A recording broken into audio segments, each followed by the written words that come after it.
units, deploy stationary observers who stay at the polling units, from the commencement to the end of the process. And because we deploy to a statistically representative sample of polling units, we are able to release what we call estimates, the watching the votes estimates for the vote share that each candidate is supposed to get.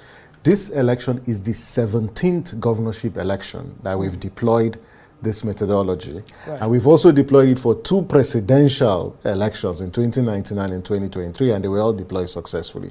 What happened in the Edo election, for instance, we get results from the polling units, those sampled polling units. And because we apply statistical principles and technology, we are able to provide information that represents what happens in other polling units. For this election, the process of accreditation, voting, and recording of results at the polling unit complied substantially with the procedure. In other words, those processes were seamless and they were transparent. The challenge with this election was that when the results came to the collation center, in those 4 local governments that we highlighted, those results were manipulated, they were altered, and so some of the vote shares fell outside the margin. And this was actually across board. So the real issue with the election is the collation process. Right. And so results were altered. So a classic example, if you look at Oroedo, for instance, there was a 10% increase in the results that was announced for the party that won Oroedo. And those results, based on our analysis, clearly shows that they were deducted, from one of the parties and then added. So there were a lot of deductions and additions at the collation level. But at the polling unit level, the results and the votes that were recorded, they were recorded correctly. It was when it came to the polling units. The second point was in places like Ighodalo, where the collation was disrupted. The guidelines is very clear that the stages of collation, from ward to local government and then to state. But what happened was that in Ighodalo, the collation was not done at the local government level, even though there was no provocation, because we had, in all the 18 local governments, we had local government collation observers who were there to observe this process. And you clearly see that there was a lack of transparency. And that is why those inconsistencies were spotted, because the beauty of the PRVT methodology is if in the course of the entire results management value chain, any results have been altered, the PVT is able to detect it because we rely on the granular results that comes from the polling. In this election.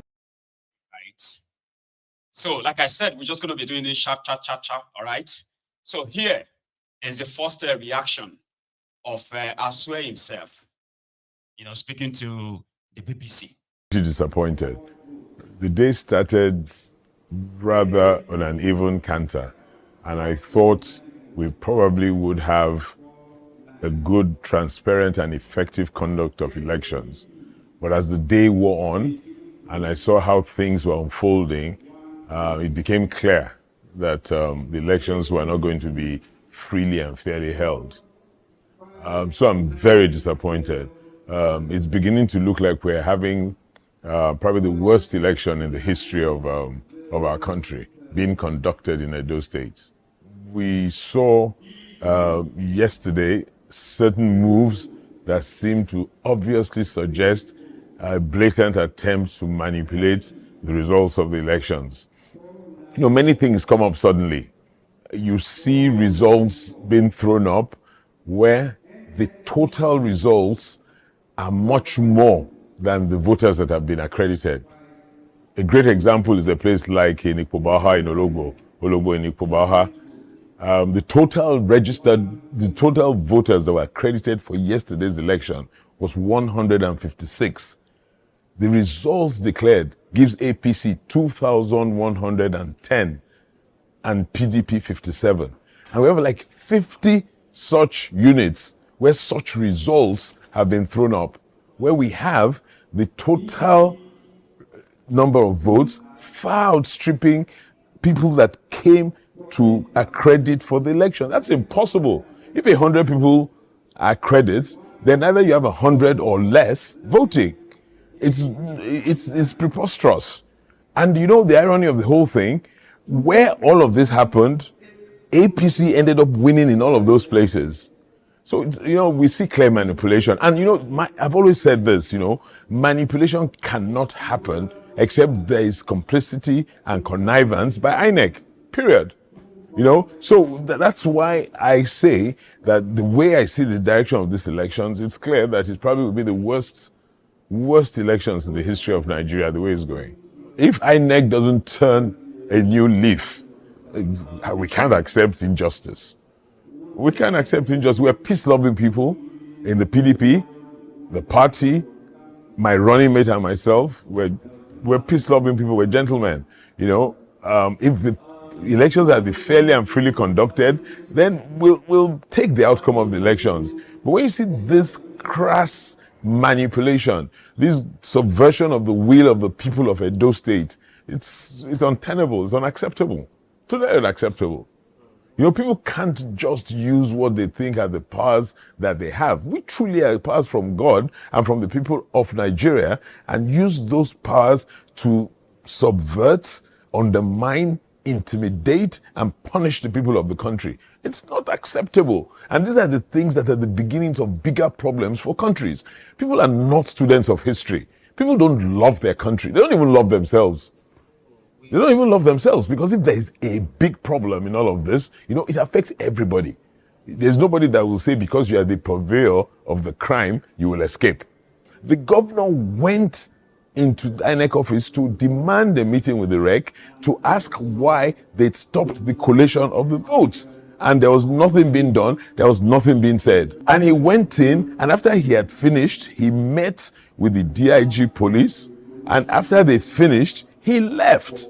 It was because of his intervention that INEC issued a statement that they will continue collation at 10 a.m. So there's no such, it's not true. How will they match out a sitting governor from INEC office?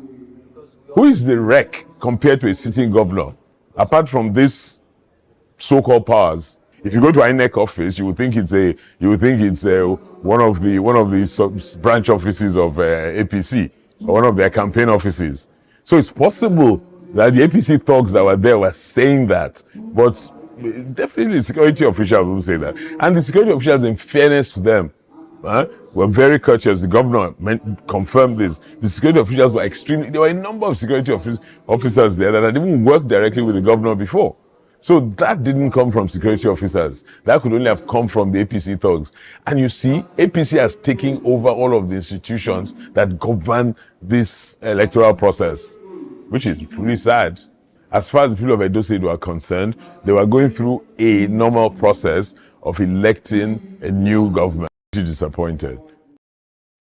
Sorry, Asue. Sorry that it didn't go your way, because you all have benefited from a compromised system, and indeed you all committed electoral fraud. It's just unfortunate that you could have been declared winner if they allowed your election to count, or sorry, the votes to count. It won't, and that's the purpose.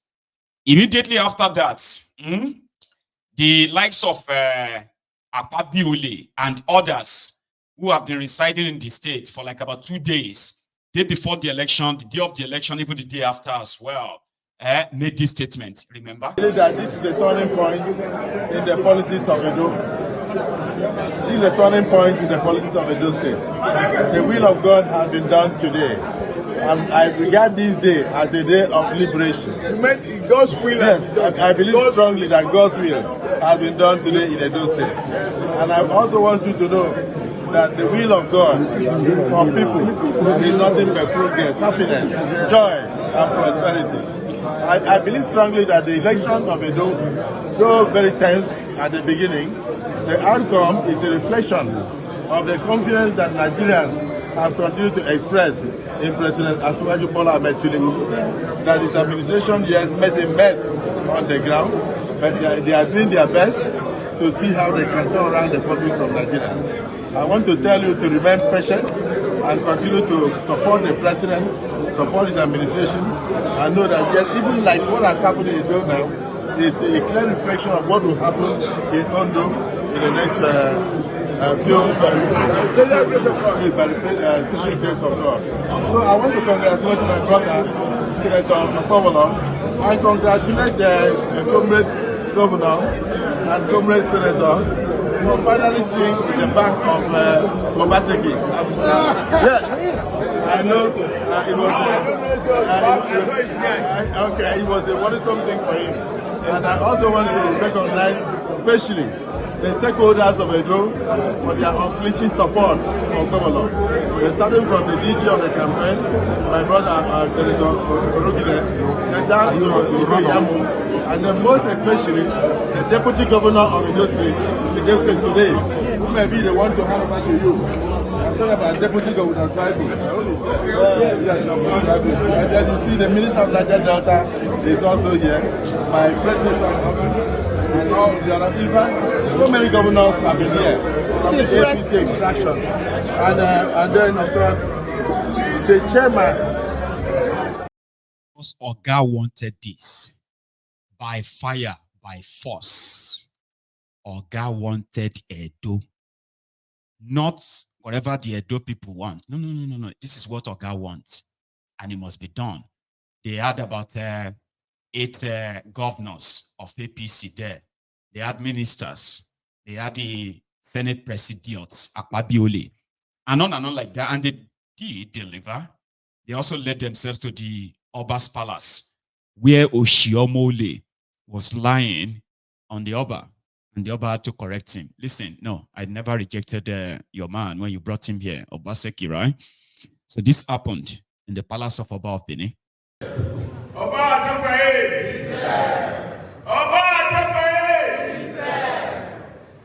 Your Royal Majesty, I would like to remain on my knees. First, to apologize to Your Majesty for my poor judgment when, in spite of your clear advice to the contrary, I stubbornly and wrongly supported a man who I thought, being a Benin man, would respect the tradition, the custom, the energy, the brilliance, the creativity, and the respect of tradition by any loving Benin man and indeed any against people. When I presented the Obaseki against your advance, I have lived this game for all of 8 years. And tonight I am pleased to say that era has gone to an end.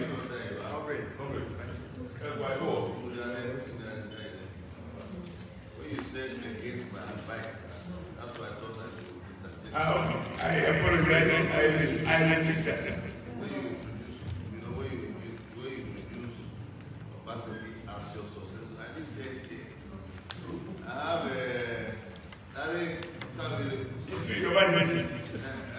I apologize. You know you talk.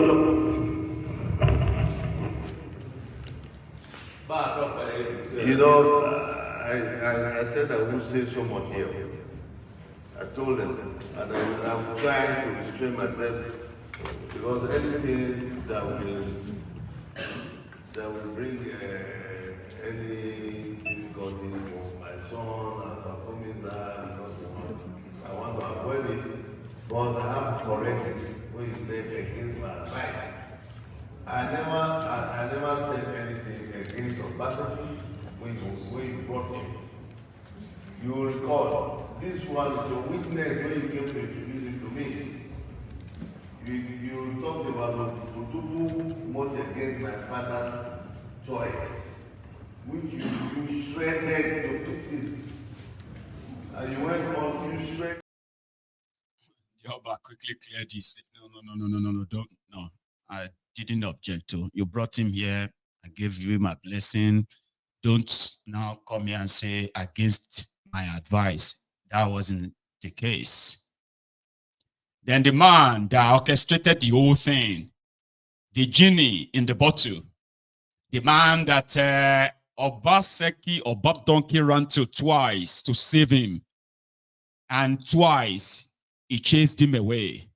Werewike had his own celebration too, just so you know.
Fear you, hey. Let's leave that.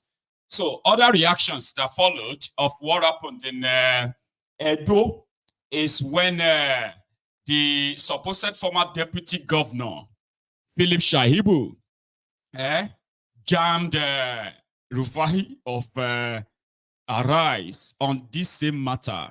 This also happened. We're not even partisan. These policies and the kind of way he followed it up also infiltrated them. Deputy Governor Shoaibu, you know, it's easy to say these things because you've won today. Congratulations, like you have on your cap of honor. Not about winning. You know, no, let me clarify some things, because there are so many things that you said too that are not completely correct. Just like what you were saying, that he did it for Adams Oshi-omo-ole first. No, you joined him in fighting Adams Oshi-omo-ole first. It's because things went south between both of you. Yes. That's why you're not saying he did it. No, you joined him. You went against Oshi-omo-ole yourself. Yes. So you were not. You said people bought votes. You too, you cannot say that you people did not buy votes in your ward, or was it free? People just voted for you because they like your face. No, it doesn't happen like that in Nigeria. I didn't buy votes in my ward. I want to. I didn't buy votes in my ward. I know you did. You will say that. Will you tell me on TV that you bought votes in your ward? You will not say that. But the people will just look at you and say, no, "Oh, we like Mr. Shoaibu so much." Your crew. Rufai, my unit was a flashpoint. Rufai, my unit was a flashpoint, and all your media people. 80% of the day they were sitting with me. Mr. Shoaibu, I've not asked my question. Mr. Shoaibu, I do not expect you to confirm to me that you bought votes in your ward or you gave anybody. I do not expect you, so there's no point trying to justify it. But we know how politics runs in Nigeria. How do you explain? Because the PDP has come out to say what was on the IREV is different from the eventual result. How would you explain that the INEC IREV has a different result from the eventual result? And how would you explain the cases some of them cited of accredited voters of over 300 or something, and the APC got over 2,000 votes? So these were the shenanigans too the PDP is claiming that you people did. And when I say you people, all of you, all the political parties participate in one way or the other, I will tell you people the truth, and you know me. So how would you explain that the IREV result is different from the eventual declaration? First, I am not INEC, and I'm hearing from you that IREV number is different from the eventual vote. That is actually not my take to answer, because I'm not INEC. But let me tell you one thing. The Obaseki that I've worked with, that I know, Obaseki will never accept defeat. Obaseki only accept, if it's not winning, he will not accept. That is the kind of person. And he has shown in his character. Obaseki, there are 92 judgment court orders that Obaseki has refused to obey. But anyone that favors him, that is the one he implements. So somebody like that will not obey judgment, somebody like that will never obey court order. But any order that favors him, he obeys it. Even when an election like this takes place, obviously he will not accept. because that is the character that he is, him and Asue. That is the character they are. So the issue of IREM and the number is for INEC to explain, because you are telling me, I'm not sure, I don't know. But what I know, obviously, is that I was in my polling unit from morning till night, and I voted, and it was counted, and the vote counted, because the result that was declared in my unit that everybody saw being counted is the result that I saw INEC announce. So if anything like that happened, I don't know, because what I can tell you is that in my unit, in my ward, in my local government, the result that was declared at the polling unit, at the collation center, both at the ward and local government is what was announced in Benin. So that is all I can tell you. Deputy Governor Shaibu, suffer, una politicians, so una go still make up tomorrow. This man also put his head out for you when he needed to do it to make you part of his running mate. So after both of you betrayed the APC then. So I know I'm not in your matter, but suffer. That's what I'm just saying. Suffer. I'll leave it at that, right? So these are the passive sort of actions or reactions that followed what happened in Edo. As for PDP, right? Here is what their supposed Damagon had to say. Political stability of our dear nation that I address you today.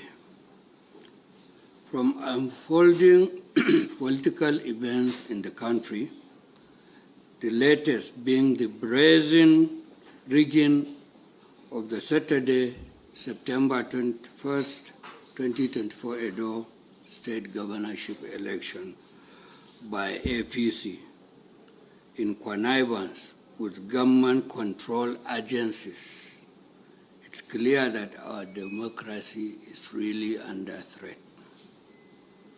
As you know, and widely reported in all segments of the media, the 2024 Edo State Governorship election, which was barefacedly compromised by the APC in collusion with unpatriotic security operatives and heavily procured INEC officials who viciously trampled on the votes of the people in defiance of the law and total disregard to the sovereign will of the people of Edo State.